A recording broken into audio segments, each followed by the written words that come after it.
In the year 1775, Quarryville was a modest settlement, a tapestry of farms and simple wooden homes nestled amidst the sprawling hills of what would later become Lancaster County, Pennsylvania.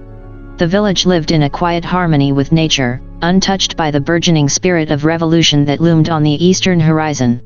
But the tranquility that enveloped Quarryville was not destined to last, for within the veil of the Pennsylvania mist, an unspeakable terror lurked, a creature that defied the boundaries of imagination and reality. Margaret Miller tightened her bonnet as she walked along the forest path. She was a stout, resilient woman, bound by the challenges of rearing 6 children and maintaining a household while her husband fought in a war of ideas and muskets. But her eyes, perpetually narrowed in maternal scrutiny, flickered with unease as she ventured deeper into the woods.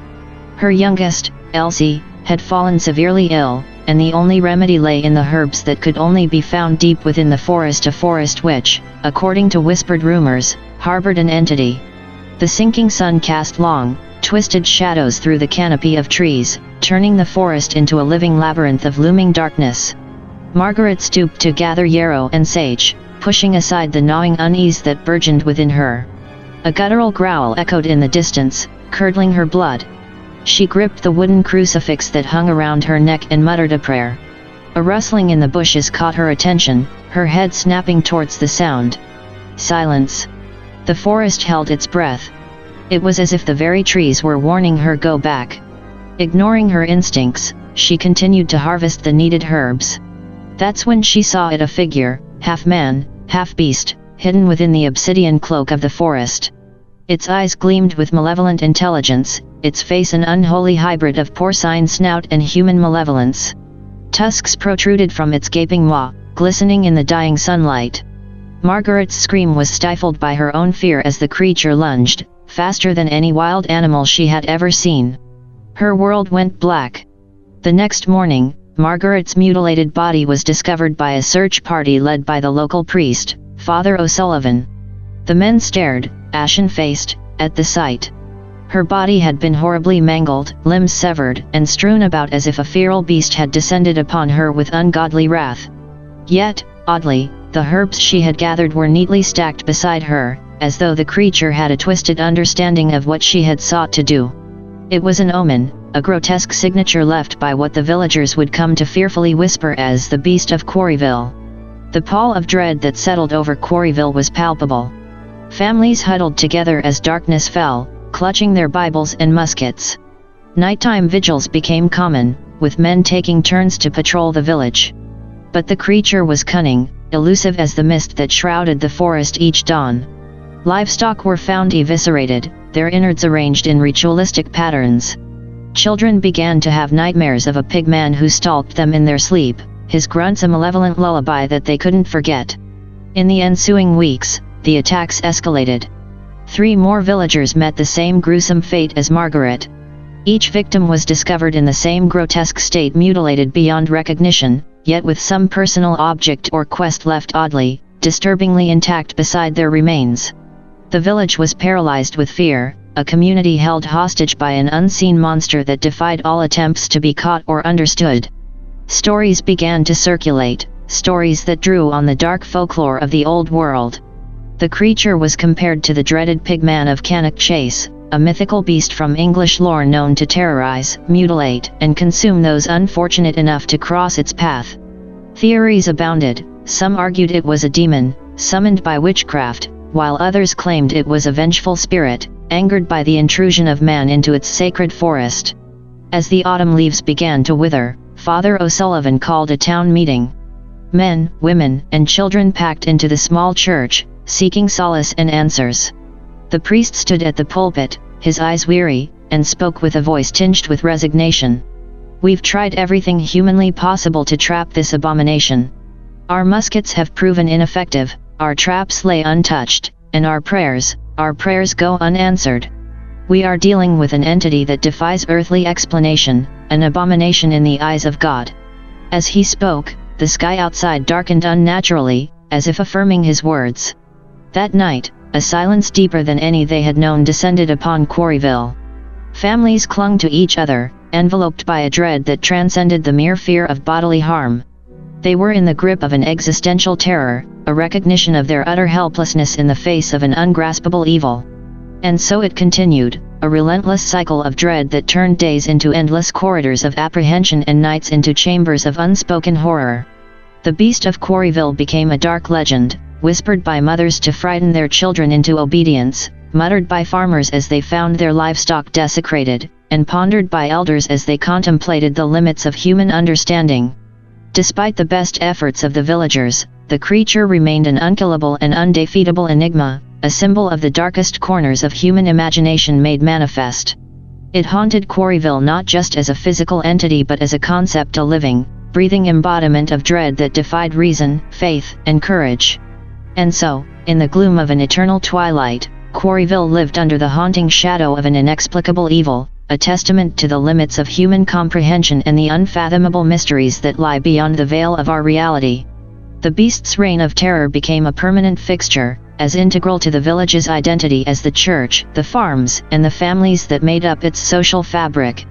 This is not just a tale of Quarryville, but a disturbing reflection of the capacity for ungraspable dread that resides in all of us, hidden deep within, yet capable of erupting in moments of vulnerable despair.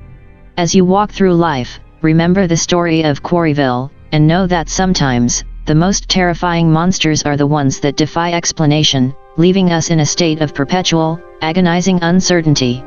Even years later, as the first embers of the American Revolution began to blaze, Quarryville remained ensnared in its own chilling conflict, one without banners, battle cries, or any promise of resolution. The town existed in a perpetual state of eerie stagnation. Newcomers would arrive, hear the rumors, and either flee or join the grim ranks of those waiting for the next horror to unfold. Over time, the younger generations grew up under this smog of fear, their childhood games fraught with dares to venture close to the forest edge after sundown, only to scamper back at the first rustle of leaves or guttural grunt. Amid this atmosphere, a figure named Thomas Avery rose to local prominence. A war veteran with a tormented past, he had returned from the fight against British rule disillusioned, haunted by the memory of friends lost and ideals shattered. But the beast that terrorized his home stirred something in him, a need to confront an evil far less abstract than tyranny, yet far more immediate in its malevolence. Thomas assembled a group of the bravest men, those with nothing left to lose. Fathers and sons, blacksmiths, and farmers, they would be Quarryville's last stand against this insidious creature. Equipped with muskets and wearing amulets blessed by Father O'Sullivan, they set out one fateful evening, led by a wiry hunting dog named Brutus. As they penetrated deeper into the forest, the darkness closed in, each step they took muffled by a thick layer of decaying leaves. It was as if the forest itself was reluctant to let them pass. Their lanterns flickered erratically, creating a chiaroscuro of light and shadow that danced across their anxious faces. The growls began, far off at first, then louder and more persistent, until they sounded almost like the grunts of a monstrous swine.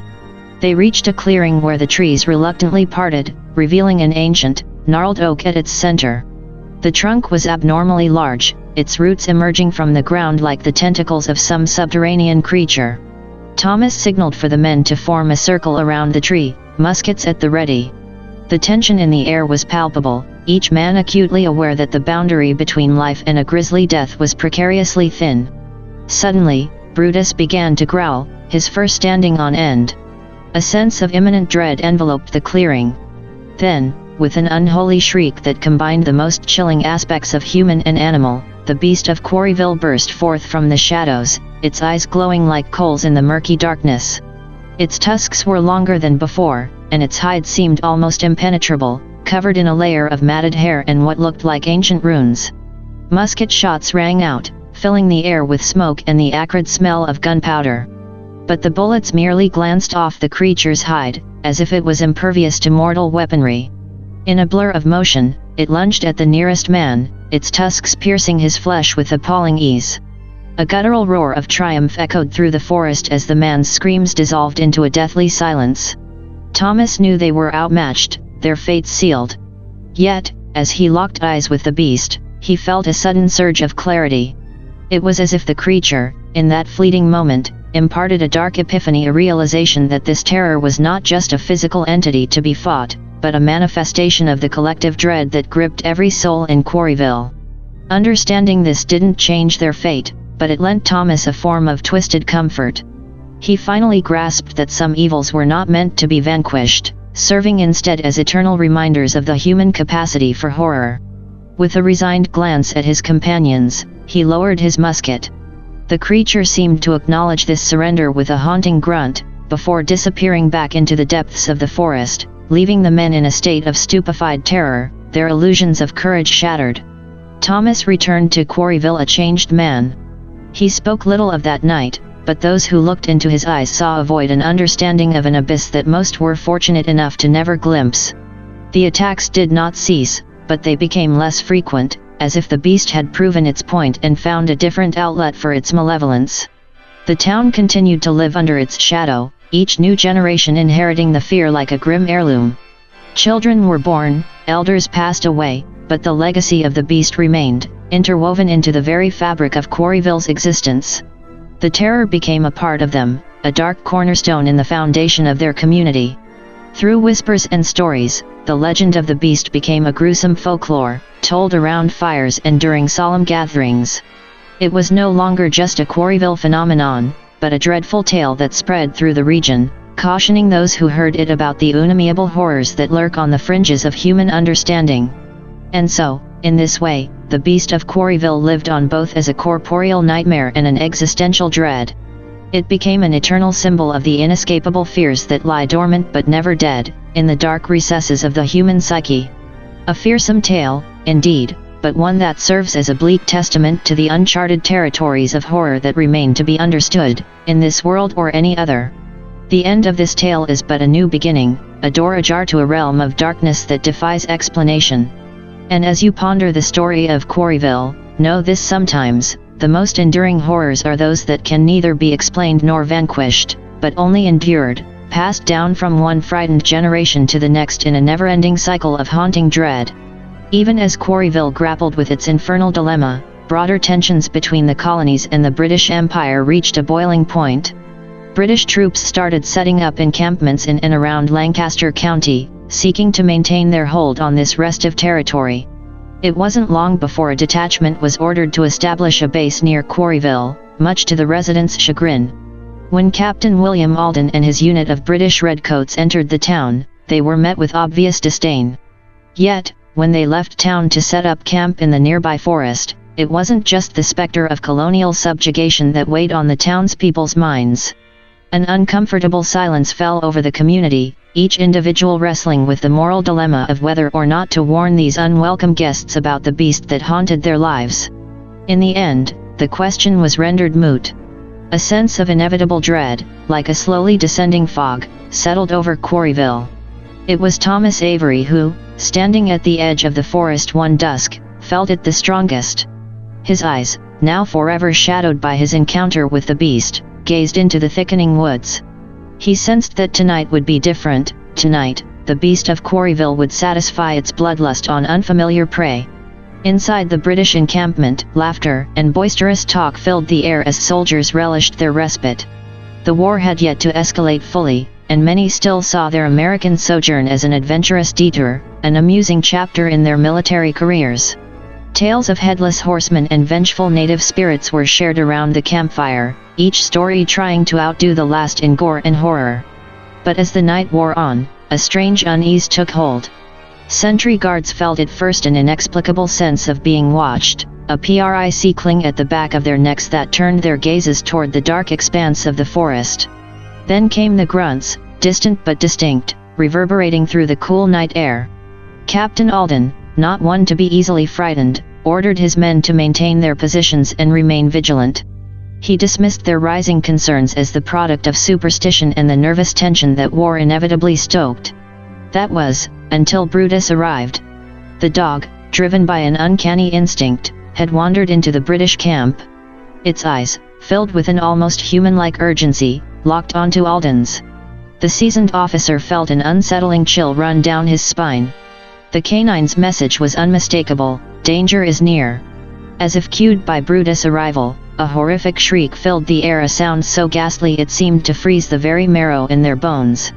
Soldiers grabbed for their muskets, eyes wide with terror, as they formed a hasty defensive circle facing outward. What emerged from the darkness defied all reason and belief. The beast of Quarryville, more monstrous than any folk tale, its tusks dripping with a dark, viscous liquid, its eyes two glowing orbs of malevolence, charged into the camp with an otherworldly roar. Soldiers fired in panic, the bullets doing little but enraging the beast further. In a frenzied whirl of fur and fang, the creature tore through the encampment, reducing hardened soldiers to mangled forms indistinguishable from the dirt and leaves they lay upon. Captain Alden, clutching a locket containing a miniature painting of his wife and child, met the beast's gaze one final time before its tusks made their fatal plunge. When dawn broke, the gruesome sight that greeted the townspeople who ventured near the British encampment was one of unspeakable horror. The beast had left as suddenly as it had appeared, retreating back into its shadowy realm, but the message it left in its wake was crystal clear. This was a force that could not be contained, tamed, or reasoned with, a brutal reminder of the mercilessness that sometimes intruded upon human affairs. As the news spread, a perverse sense of relief mixed with the general horror. For the townspeople, this was confirmation that the beast was not just a manifestation of their collective nightmare, but a real, tangible entity. In a twisted way, it vindicated their fears and made them feel less alone in their suffering. It was as if the creature itself was part of the land, a monstrous guardian that defended its territory without regard for flags or allegiances. The tale of the beast of Quarryville and its slaughter of the British encampment became a cautionary legend, whispered among both colonials and British troops. For some, it was a grim tale of frontier horror; for others, a parable about the arrogance of empire. But for the people of Quarryville, it was another chapter in an ongoing saga, one that further deepened the shadows that loomed over their community. And so, the town remained bound to its unspoken covenant with the beast, a grim resignation to the notion that some horrors were too ancient, too primal to ever be vanquished. The beast itself seemed to understand this delicate balance, continuing its reign of terror but also, curiously, avoiding any further large-scale attacks. In this twisted way, a horrifying symbiosis was maintained, as each man and monster continued to haunt the other, bound by a cycle of fear and violence that seemed destined to endure for generations to come. And while the rest of the nation eventually erupted into the flames of revolution and change, Quarryville remained frozen in its own grim tableau, a dark sanctuary where the borders between the known and the unimaginable remained forever blurred. A few months had passed since the final gunshot of the revolution echoed across the colonies. The Treaty of Paris had been signed, and America was in jubilant chaos, figuring out the logistics of its newfound freedom. Even Quarryville had felt a ripple of that enthusiasm; a sense of collective relief swept over the town. The ending of hostilities with Britain and the departure of red-coated troops from their soil seemed, for a moment, like a promising new chapter. But for the people of Quarryville, the revolution had been a mere distraction, a transient period of misplaced optimism. The real war, the one that was fought in whispered conversations and sleepless nights, was far from over. While the nation celebrated, Caleb Whitman walked his fields, examining the sprouts that emerged from the soil with the meticulous care of a loving father. He had invested in new seeds this season, a symbol of renewal that he'd hoped would bring better fortune to his family and community. But as he traversed the land that had been in his family for generations, his eye caught something amiss. The cornstalks in one corner of his field had turned a sickly black, their leaves wilting as though burnt by some invisible fire. A wave of dread washed over him. He approached cautiously, his boots sinking into the ground, which had turned uncharacteristically soggy. As he touched one of the blackened stalks, it crumbled into an ashy powder, releasing a foul odor that made him gag. His eyes widened with realization. This wasn't the work of any disease known to man; it was as if the very life had been sucked out of the plants, their vitality poisoned by some malevolent force. The terror that gripped Quarryville in the wake of this discovery was of a different, more insidious kind than before. War and monsters could rip apart bodies, but this was an attack on their sustenance, their hope for future stability. Speculation ran rampant. Was this another form of terror from the beast? A warning, perhaps? People started to avoid the Whitman farm as if it were cursed ground, a sentiment not lost on Caleb's children, who were suddenly friendless. His wife, Sarah, found herself ostracized at the market. The Whitman's farm, once a symbol of generational endurance, became a cautionary tale. Isaac Newton, the town's de facto historian and theologian, hunched over ancient texts borrowed from European scholars, seeking an explanation. His eyes, tired and bloodshot, froze on an old druidic tale of a creature not unlike their beast, a being that not only slaughtered but could curse the very earth it tread upon. "It's evolving," he muttered to himself, his hands trembling as he considered the implications. The beast was no longer just a mindless killer, it was a strategic force targeting the very lifeblood of the community. The town council convened in an emergency session. There was talk of evacuating Quarryville, of declaring the land forsaken. But where could they go? How could they leave behind the soil that held their ancestors, the churches that held their faith, the homes that held their memories? Instead, a consensus was reached that they must endure and adapt, as they always had. Protective talismans were crafted and hung on every doorstep, crops were consecrated with prayer, and nightly vigils were held. This time, however, the rites seemed more like desperate pleas than acts of faith. Months passed, and while the poisoned field remained barren, producing nothing but twisted, grotesque forms of what should have been, the beast itself stayed curiously absent from Quarryville. But absence did little to lessen its omnipresence in the minds of the community. The creature had instilled a different kind of terror, this time subtle, gnawing, insidious. It wasn't the fear of being attacked in the dead of night that haunted people, but the dread that every seed they planted, every child they bore, every dream they nurtured could be poisoned, corrupted, turned into a nightmarish version of itself. And so, Quarryville endured in its cursed equilibrium, its people bound by the unspoken knowledge that they were not, in fact, the true masters of their land. Their new nation might have been born from the ideals of freedom and autonomy, but here, in this small corner of Pennsylvania, a darker reality held sway. Freedom, after all, is a fragile thing, easily shattered when faced with horrors that defy understanding. And the people of Quarryville understood this all too well, for they lived with a terror that couldn't be defeated by musket or cannon, a creature that didn't just kill but corrupted the very essence of life.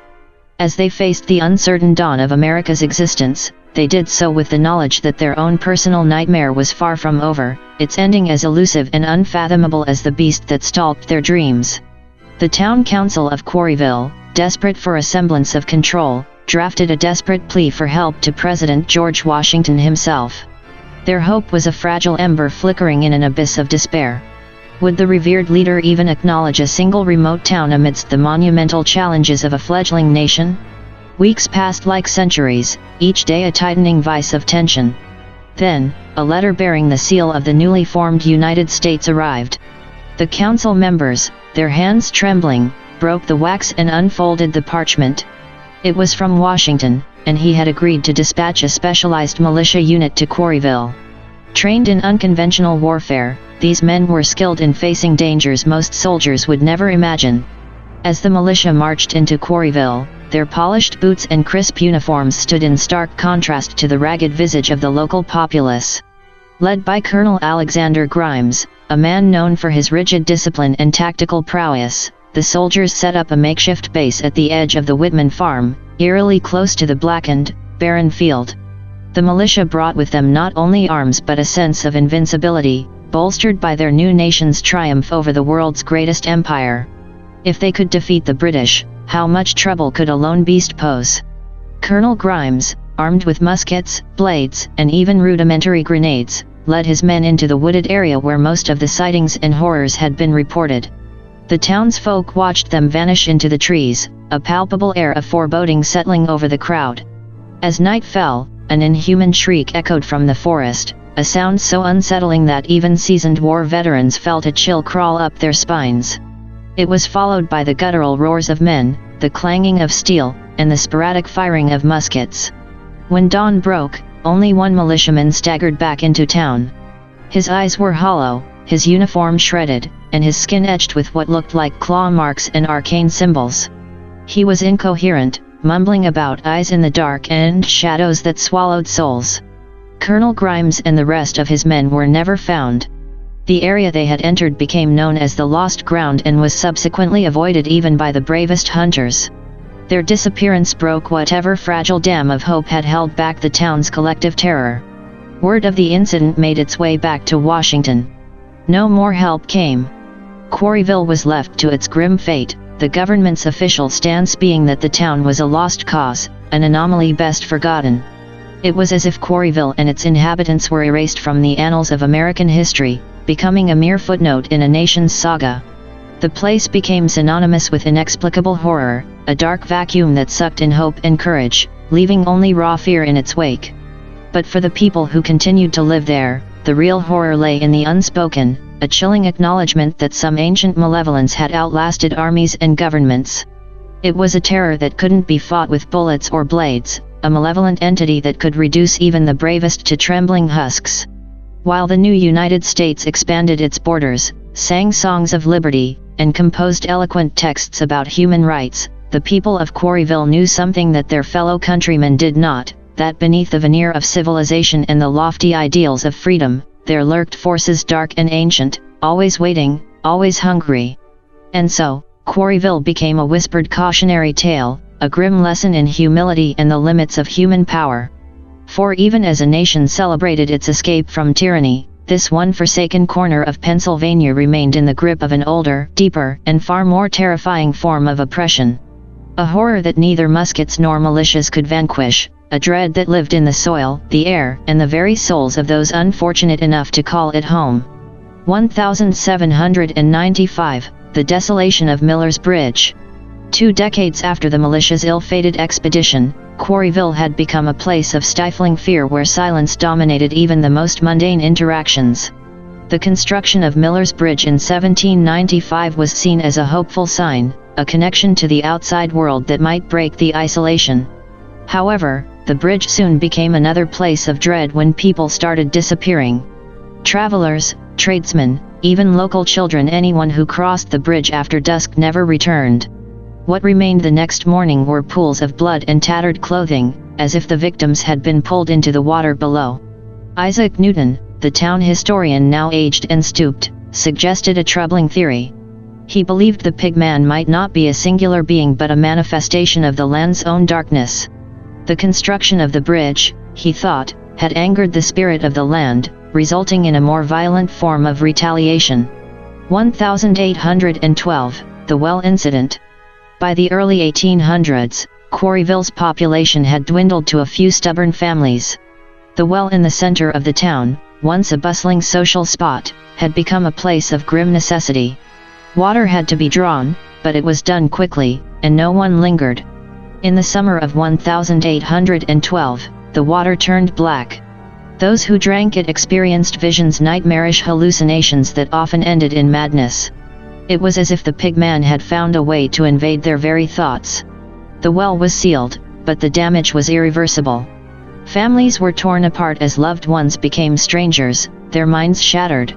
A theory circulated that the Pigman was not just an entity but a curse, one that affected not just the physical but the metaphysical. Some believed it was a test from God, a demonic force allowed to torment the people until they repented. But repent for what? No one could say. 1850, the year of unearthly crops. Quarryville by now was all but forgotten, a blight on the map spoken of only in hushed tones. Those who still lived there were considered either incredibly brave or profoundly foolish. In 1850, a series of crop mutations struck, giving the struggling agrarian community another hurdle to overcome. Corn grew in grotesque shapes, wheat rotted from the inside, emitting a noxious gas when broken open. This led to speculations that the Pigman was possibly a biological anomaly, an aberration that emitted some form of radiation or pheromones affecting plant life. People started questioning whether it was an earthly creature at all or something otherworldly, perhaps even extraterrestrial. 1875, the vanishing of the Whitman line. A century after the initial poisoning of the Whitman farm, the last of the Whitmans vanished without a trace. Their home was found empty, save for walls smeared with cryptic symbols drawn in what was later identified as pig's blood. This led to theories of occultism, raising the idea that the Pigman was not a random manifestation but a summoned entity, a byproduct of dark rites performed by unknown individuals. Some hypothesized that the Whitmans had made a pact with the entity, offering their lineage for some form of unholy protection. 1899, the Silent Year. As the 19th century came to a close, Quarryville became eerily silent. No animal sounds, no rustling of trees, not even the wind seemed to make a noise. It was as if the land itself had given up, succumbing to the weight of the unspoken dread that loomed over it. The few remaining families migrated, leaving Quarryville to become a ghost town. This last event raised theories that perhaps the Pigman was not a beast but the manifestation of collective fear, a tulpa born from the darkness that humans carry within them. Its form and actions were a mirror to the dread that infested the hearts of Quarryville's inhabitants. By 1900, Quarryville was empty but for the ghosts of its past and the unspoken presence of its eternal tormentor. Official records ceased to mention it, and it became a legend, a dark tale whispered in the corners of Pennsylvania. But those who had lived through its horrors knew that the Pigman, be it demon, alien, or manifestation, was a reality, a grim testament to the unfathomable terrors that could lurk in the unseen corners of the world, waiting for the right moment to strike. 1905, The Lost Expedition. In the early 1900s, paranormal investigators caught wind of Quarryville's dark history. A team of 6 explorers from the Society of Unknown Phenomena entered the abandoned town, armed with early photographic equipment, religious talismans, and a steely resolve. They aimed to document the existence of the Pigman and dispel the myths surrounding Quarryville. None returned. A search party discovered their camp, meticulously set up but abandoned. Cameras were found filled with distorted images, so unsettling that they were locked away, never to be viewed again. The incident became an unsettling entry in the Society's records, one that no one was willing to investigate further. 1921, Prohibition smugglers. During Prohibition, rum runners used the secluded woods around Quarryville as a stash point. Reports soon spread among criminal circles about smugglers going missing. Their empty vehicles would be found hidden in the underbrush, still filled with illegal hooch. It wasn't long before Quarryville was considered cursed even among lawbreakers. Theories began to circulate that the Pigman was a form of dark justice, a guardian of the land that punished trespassers, regardless of their intent. 1950, the post-war settlers. After World War II, a small group of settlers, unaware of Quarryville's history, attempted to rejuvenate the land. They built a few houses and started farming, believing they had found an untapped paradise. Within a year, livestock were mutilated, crops failed, and one by one, the settlers disappeared. Their disappearances led to brief news coverage, which in turn revived the old legends. Conspiracy theorists speculated that the Pigman was an escaped genetic experiment, a remnant from clandestine wartime operations. 1976, the Backpackers. In the spirit of the U.S. bicentennial, a group of adventurous backpackers decided to tour historic sites connected to the American Revolution. Drawn by the mysterious allure of Quarryville, they camped near the cursed Miller's Bridge. They vanished without a trace, but their journals were later discovered near the bridge. The writings showed an increasing level of paranoia and dread but offered no explanation for their disappearance. This led to speculation that the Pigman had psychic or telepathic abilities, influencing the emotions of its victims before striking. 1999, the turn of the millennium. As fears of Y2K swept the nation, a cult moved into Quarryville, believing it to be a sanctuary from the impending technological apocalypse. When the world didn't end, the cult disbanded, but its leader was found impaled on a tree, his torso ripped open. The remaining members refused to speak about what had happened. This event attracted the attention of modern occultists, who now speculated that the Pigman might be a skinwalker or a Wendigo, an ancient entity that had adapted over centuries, embodying the evils of every age it survived through. 2018, the Urban Explorers. A group of YouTubers, drawn by the macabre tales, ventured into Quarryville with drones and night vision cameras. The live stream captured distorted images and guttural sounds before abruptly going offline. A later police investigation could find no trace of the explorers. The incident was dismissed by many as an elaborate hoax but added a digital layer to the Pigman myths. Some online theorists now consider it an interdimensional entity, able to disrupt electronic devices and exist outside of conventional time and space. 2023, the Forensic Expedition. Given the technological advancements in forensic science, a new expedition was funded by a coalition of scientific organizations and true crime networks in 2023. The expedition aimed to uncover evidence that could explain the mysteries of Quarryville once and for all. They arrived, equipped with satellite imaging, ground-penetrating radar, and biosensing equipment. But just like all who came before them, they vanished. This time, however, the live data feed captured something: thermal images of an indescribable figure, one that seemed to defy the laws of biology and physics. The data was sealed, deemed too disturbing for public viewing, but the incident reinvigorated the theories around the Pigman. It was now considered by some as a Lovecraftian horror, a being so beyond human comprehension that its very existence questioned the limitations of science and spirituality. Quarryville remains abandoned, a void on the map and in the collective consciousness. Yet the Pigman, whatever it is, seems to endure a ceaseless enigma, a boundless horror, its story whispered in fearful tones but never fully understood. Whatever it represents, be it cosmic dread, the darker facets of human nature, or an inexplicable anomaly, it continues to lurk in the uncharted terrains of Quarryville, defying understanding, instilling terror, and adding layers to its inscrutable myth. 2025, the Refugee Enclave.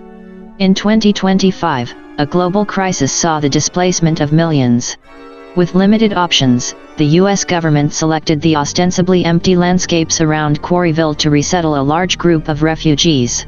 A makeshift city sprung up, tents and semi-permanent structures stretching as far as the eye could see. A few of the less dilapidated buildings were also repurposed for use. For the first few weeks, life was as normal as it could be under the circumstances. However, it wasn't long before strange occurrences began to disrupt the community's fragile peace. It started subtly: food stores were found ransacked, livestock were mutilated, and an eerie discomfort settled over the campsite. As a coping mechanism, children began to craft stories, whispering among themselves about a boogeyman that roamed at night. Adults dismissed these tales as fabrications, the imaginative products of young minds adjusting to a new, challenging environment. That was, until the electronic fences surrounding the enclave began to malfunction intermittently, flashing error messages and flickering in the dead of night. Within a month, the disappearances began. At first, it was someone who had left to collect firewood and never returned. Then, a night watchman vanished from his post. Surveillance footage showed only static, and an unsettling, guttural growl could be heard before the signal cut out entirely. Tensions escalated as the enclave's governing council issued a curfew and restricted movement. The enclave was not just a sanctuary now, it felt like a prison. Medical staff reported increasing cases of insomnia and acute anxiety among the refugees. Desperate for answers, community leaders reached out to the outside world, to local authorities, and to scholars familiar with the Quarryville legend. Theories floated through the camp like toxic mist. Some believed the Pigman was an avatar of human suffering, conjured into existence by the intense despair and dread that had befallen the refugees. Others thought of it as a guardian of the land, responding to its new, unwanted occupants with deadly force. Despite the heavy air of fear, the community fought to survive. Fishing lines were cast into nearby rivers, under the watchful eyes of armed guards. Solar panels were erected to power surveillance equipment. Trenches were dug, filled with sharp stakes coated with whatever chemicals could be mustered, intended to incapacitate the unknown threat. As months wore on, it was as if the very air turned against them. An oppressive atmosphere settled over the camp, thick with dread and foreboding. Yet, no further attacks came. The Pigman, or whatever it was, seemed to be toying with its prey, instilling an agonizing anticipation of horror that was, in many ways, as debilitating as any physical assault could be. The psychological toll was unbearable. Support groups formed, where refugees shared stories from their diverse cultures about enduring the unendurable. The elders began organizing religious and spiritual ceremonies, fusing beliefs from different parts of the world in a collective plea to whatever gods or spirits might listen. The one unifying sentiment was the understanding that they were not merely fighting for survival against a nameless entity but grappling with an existential dread that transcended language, culture, and religion. The Pigman, it seemed, was not just a monster but a manifestation of ceaseless, unfathomable terror, a dread that knew no borders, no nationality, and no logic. And so they persevered, every new dawn a minor miracle, every uneventful night a reprieve from an unspoken horror. Yet, the specter of the Pigman loomed over them like a dark cloud, an eternal enigma that, regardless of whether it struck again or not, had already secured its most insidious victory, planting the seeds of unending fear, ensuring that, even in the absence of bloodshed, the horrors of Quarryville continued to devastate the souls of the living.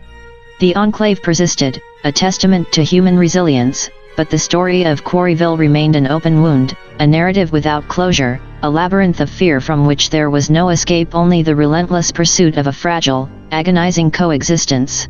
As August settled into its final week, the Enclave could no longer escape the reality that people were going missing at an alarming rate. It wasn't just solitary wanderers who strayed too far from the lights of the camp. Entire families would vanish from their tents, leaving behind an eerie emptiness that was more unnerving than if they had been ransacked or destroyed. The governing council stepped up its efforts, coordinating with the few remaining local authorities to patrol the area more rigorously. Drones were deployed, programmed to cover the expanse of the forest and the derelict corners of Quarryville, capturing high-definition footage that was analyzed meticulously. Yet, nothing conclusive was found, just the occasional glitch, static, and once, an uncanny shadow that seemed almost pig-like but was dismissed as an artifact of the lighting. The council also put forth a communication campaign to inform the community about safety measures. This included an app that acted as a GPS tracker, and families were encouraged to pair with each other, receiving notifications if their paired members strayed too far from a designated safe zone.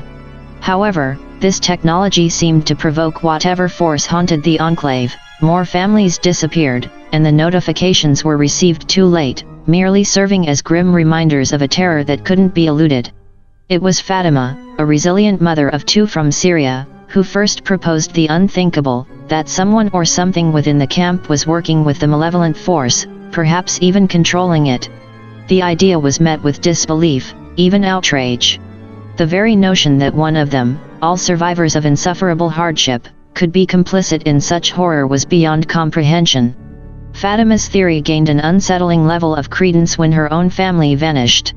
Her tent was found torn open from the inside, and the GPS trackers she had so vehemently advocated for were discovered neatly piled on her makeshift table.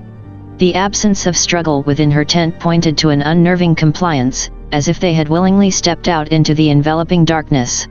The atmosphere within the camp grew palpably suffocating, a dread-choked fog that no sunshine could pierce.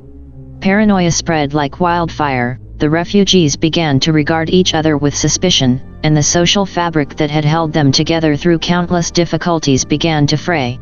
Ji, a young man from Hong Kong and an IT specialist, tried to restore some faith. Working tirelessly for days, he managed to rig a series of motion-triggered cameras around the perimeters of the camp. If anything larger than a rabbit approached, the cameras would not only capture its image but also trigger floodlights to bathe the area in blinding luminescence. Confidence began to resurface, a glimmer of hope in an otherwise hopeless situation. Then, on the evening of August 29th, it happened. The floodlights activated, and the Enclave awoke to an intense brightness. Rushing out of their tents, the inhabitants squinted, shielding their eyes as they peered into the luminescence. The cameras had indeed captured something, yet the image was so horrifically incomprehensible that many who looked at the screens screamed, collapsing into uncontrollable sobs. It was a formless abomination, a collage of swine-like features mingled with humanoid characteristics but mangled, twisted, as if refracted through a nightmarish lens. Its eyes, multiple and glowing, seemed to look not just at you, but through you, as if laying bare your deepest fears. That was when everyone understood, this entity was not just of this world but also beyond it, a creature manifested from their collective dread, their unspeakable horrors, their deepest fears. A monster that didn't just haunt Quarryville but also the darkest recesses of their minds. From that night on, no technology, no floodlight, no fence, and certainly no weapon could provide solace. It was as if, by acknowledging the entity, they had given it power, rendering it more potent, more real, and infinitely more terrifying. It didn't need to take them all, it had achieved something far worse. It had become the embodiment of unending, unfathomable fear, ensuring that every individual lived each moment in excruciating suspense, waiting for the horror that could strike at any second but never truly materializing, a nightmarish paradox of an existence that was neither life nor death but an eternal, agonizing purgatory. As days rolled into weeks, people still went missing, but now, every disappearance left an ever more sinister void, as if the entity was selecting its victims with purpose, crafting a narrative of terror that was far more nuanced than mere physical predation. The remaining refugees found themselves trapped in a story with no end, captives in a reality where the only certainty was the perpetuating anguish of their own existence. Local law enforcement had long since washed their hands of the issue. Quarryville, with its haunted history, was considered a burden, a scar on the reputation of the county that no one wanted to touch. When the authorities were first alerted about the new spate of disappearances and other inexplicable occurrences, they had offered perfunctory assistance, filing reports, and issuing statements filled with empty promises of investigations and interventions. But as the horror escalated, capturing a form that defied rational explanation, the police department became increasingly unresponsive. Calls were met with stony silences or bureaucratic platitudes. "We're looking into it," they'd say, or "this is a complex situation that requires thorough examination." When the footage of the entity was sent to them, the police chief himself replied with an abrupt message, "This is beyond our jurisdiction." That was the last they heard from the local law enforcement. Subsequent calls and emails went unanswered, and even the town's council members, desperate for intervention, were met with locked doors and vacant offices when they went to plead their case. It became painfully evident that the people were on their own. Feeling abandoned by the very institutions that were meant to protect them, the camp's community began to internalize their despair. The governing council started to fragment as members resigned or simply vanished, unable to face the crushing weight of their own ineffectiveness. Trust disintegrated, replaced by a simmering undercurrent of blame and recrimination. In a move of profound desperation, Ahmed, a former history teacher from Afghanistan, suggested they turn to the oldest forms of protection known to humanity: ritual and symbolism. Many in the camp were skeptical, but the seed of an idea took root. With nothing else to hold on to, people from different backgrounds and belief systems began to gather at the center of the camp each evening. Drawing from their diverse cultures, they created an eclectic tapestry of rituals. Incense mixed with the smell of burnt sage, while verses from the Quran were chanted alongside prayers in Hebrew, Christian hymns, and Buddhist mantras. Talismans and symbols from a myriad of traditions were crafted and hung on tent poles, fusing together an amalgamation of faiths in a bid to ward off the malevolent force that haunted them. For a short while, this collective expression of faith seemed to offer a glimmer of respite. No new disappearances were reported for a week, and a tentative sense of calm began to pervade the community. Then, just when hope started to flicker, another disappearance occurred, this time striking at the very heart of their newfound unity. Ahmed, the very man who had advocated for the rituals, was gone. His tent was found empty, his personal belongings untouched. The only sign of disturbance was a single hoofprint etched deeply into the soil inside his tent, as if mocking their futile attempts at spiritual protection. The symbolic defiance shattered the fragile peace that had momentarily enveloped the camp. It was as though the entity was not merely a physical predator but an existential one, preying on their hopes and beliefs, eroding their spirits as much as it threatened their lives. It had become clear that this was not merely a monster of flesh and bone but a manifestation of malevolent energy that could not be contained, categorized, or combated by any conventional means. Isolated and forsaken, both by the authorities and by their own fractured hopes, the people settled into a new normal. A normal where each day could be their last, where each sound in the night might herald unspeakable horrors, where each goodbye could be final.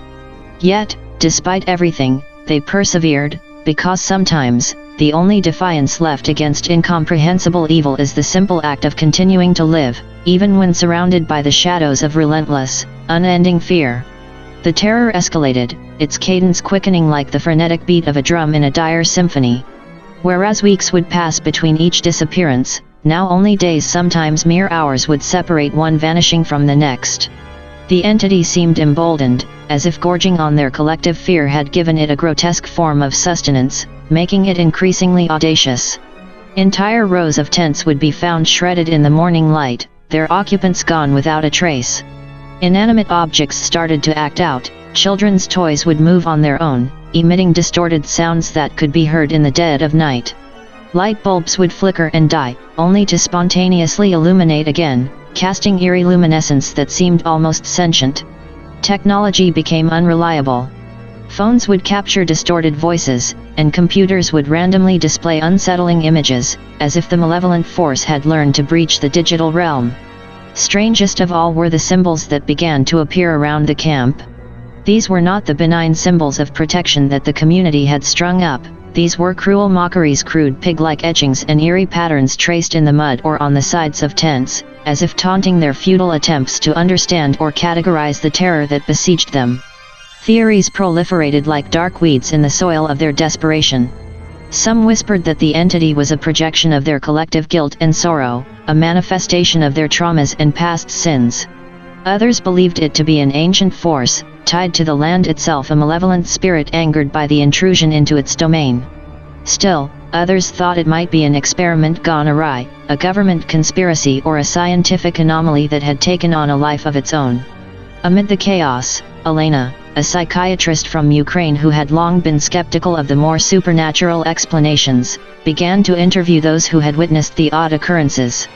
She meticulously documented their accounts, searching for a pattern, a common thread that might offer some explanation. Yet, the only constant in all the stories was the overwhelming sense of impending doom. Each person felt a crushing weight that suffocated rational thought and left only primal fear. As the entity's attacks became more frequent, the community's social structure unraveled at an alarming rate. Gone were any semblances of governance, collective decision-making, or mutual support.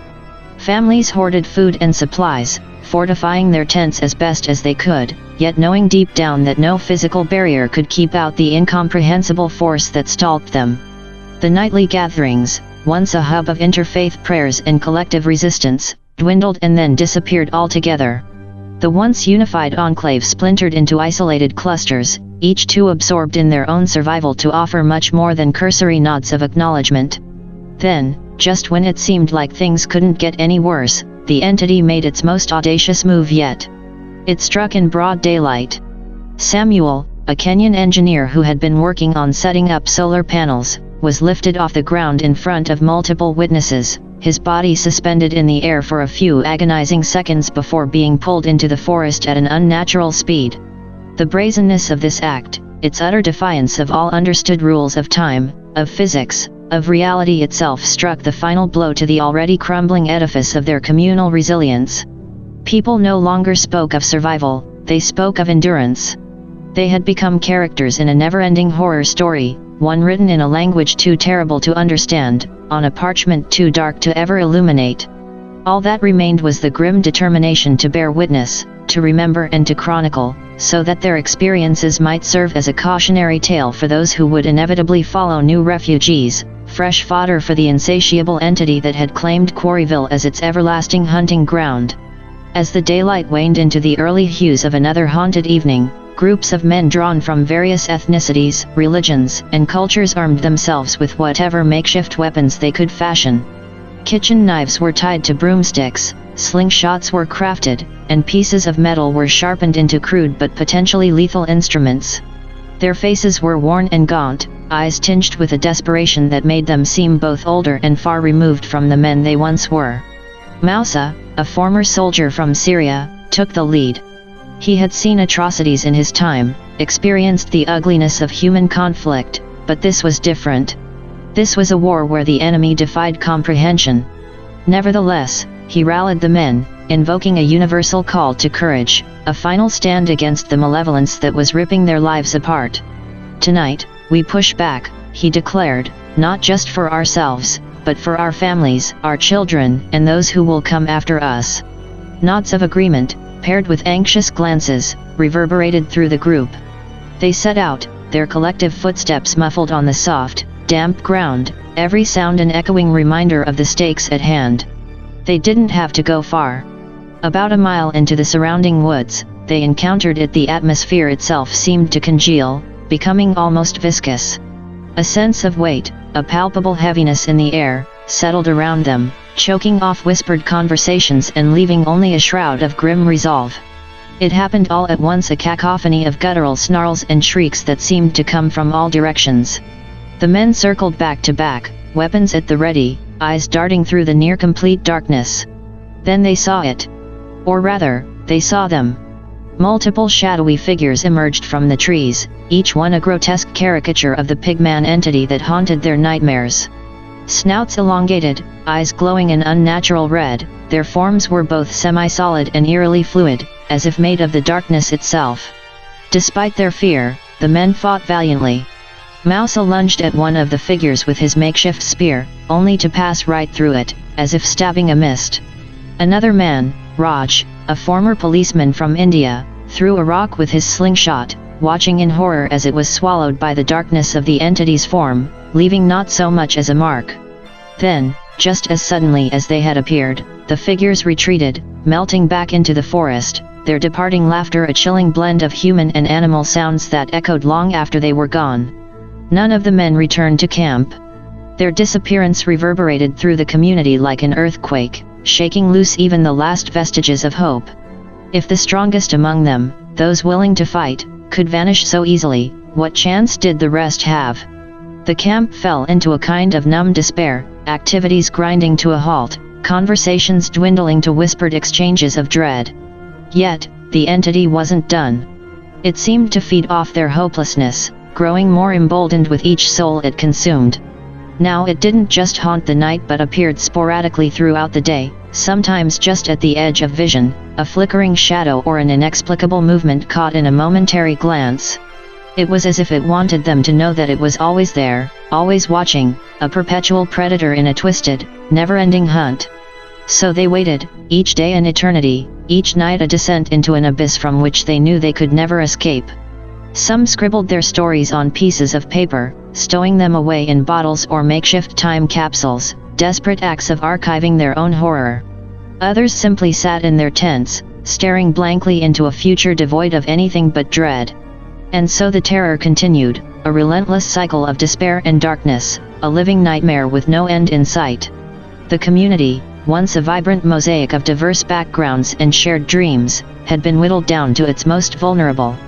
Left were the women, children, some much older men, and a handful of teenage boys who were too young to have joined the ill-fated expedition into the woods. Defenseless and weighed down by the inertia of despair, they had nothing left but to wait for the inevitable. Lena, who had once tried to use her psychiatric skills to find some logical pattern in the horror that had befallen them, now turned her attention to the children. She organized story circles, both as a means of distraction and as a desperate attempt to offer them some semblance of normalcy. But even this small act was poisoned by the pervasive dread that gripped the camp. The children's stories, once filled with heroes and adventures, now twisted into dark tales where monsters always won and hope was but a fleeting illusion. Days passed, each indistinguishable from the last. Then came the night when even the wind seemed to hold its breath, as if the earth itself were anticipating the grim finale. The remaining inhabitants of the camp gathered together, huddling in the largest of the remaining tents. Many had brought whatever keepsakes they still possessed, old photographs, religious texts, handwritten letters, as if these fragile pieces of a world now lost could offer some form of protection. Dinner was a quiet affair, eaten in solemn silence. When darkness finally swallowed the last traces of twilight, an eerie calm descended. No one slept. Eyes red with exhaustion, they waited, their every sense heightened to an almost unbearable pitch. That's when they heard it, a guttural growl so deep it seemed to vibrate through the very fabric of reality. It was followed by the sound of hooves, or perhaps claws, scraping against the earth, drawing closer and closer. The tent's fabric began to quiver, as if touched by an unseen hand. Then, with a violence that left no room for doubt, it was ripped away, leaving them exposed to the dark void that surrounded them. They looked up, and for the first time, they saw it clearly, a monstrous form, more tangible than before yet still ineffable, an abomination of snout and tusk and matted fur, its eyes glowing like burning coals.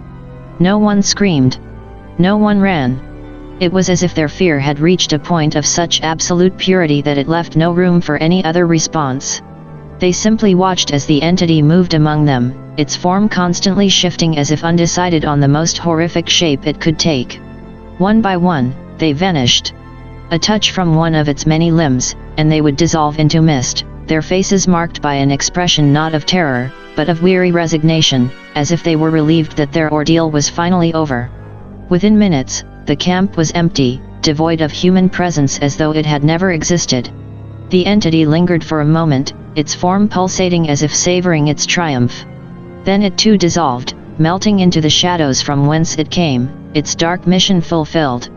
The camp remained, a silent testament to the community that had once lived and dreamed and suffered there.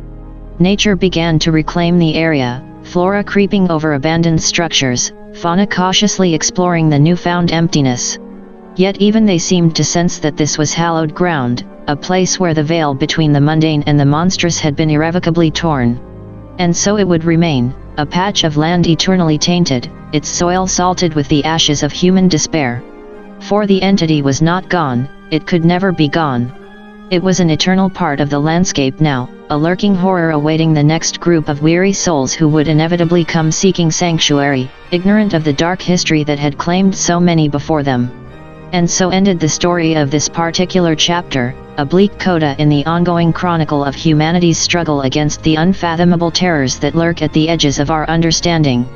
But as long as there are places where the light of reason cannot penetrate, where the boundaries between the possible and the impossible blur into indistinct shadows, the tale will continue, an everlasting dance of hope and horror, stretching into an uncertain future that holds the promise of both salvation and damnation. In the years that followed the tragic and mysterious annihilation of the camp, Quarryville, and its surrounding lands gradually faded into myth and legend.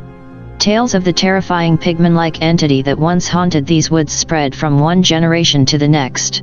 Whispered in hushed tones around campfires, discussed in academic circles, and immortalized in obscure folklore journals, the story evolved, distorted by the passage of time and the unreliability of collective memory. Then came a resurgence of interest in the area. A new wave of settlers, drawn by the promise of cheap land and the allure of a fresh start, began to arrive. Local authorities, wary of inviting another catastrophe, did their best to steer them clear of the accursed patch of land where so much suffering had occurred. Still, some could not resist the temptation, driven either by skepticism or the thrill of confronting a horror that had transcended the bounds of imagination. They came prepared, armed with state-of-the-art surveillance equipment and an arsenal that would make a small army envious. But no amount of preparation could brace them for what awaited. One by one, they too vanished, their fates as enigmatic as those of their ill-fated predecessors. As the annals of horror grew thicker, theories about the Pigman proliferated. Some insisted it was a manifestation of collective guilt, a punishment for the atrocities humankind had committed. Others saw it as a relic from a bygone age, a primordial evil that defied eradication. Still others postulated that it was not a single entity but a series of manifestations, each a reflection of the society that had summoned it. Despite the myriad interpretations, one consensus emerged, that whatever the Pigman was, it was beyond the reach of human understanding, a dark aberration that existed solely to sow chaos and fear. And so it remains, a lurking enigma, hidden yet ever present, a reminder of the fragility of human existence and the dark corners of the world where reason dare not tread. It is a tale without end, for as long as there is darkness in the human heart, there will be stories like this to tell testaments to our eternal struggle against forces that we can neither comprehend nor defeat. In Quarryville and beyond, the tale is far from over, an unfinished manuscript in the great library of human dread. New chapters are being written even as you read this, each adding another layer to an enigma that may never be fully unraveled. For those who dare to venture into these accursed lands, let this account serve as both warning and epitaph, a grim reminder that some mysteries are not meant to be solved, and some doors, once opened, can never be closed.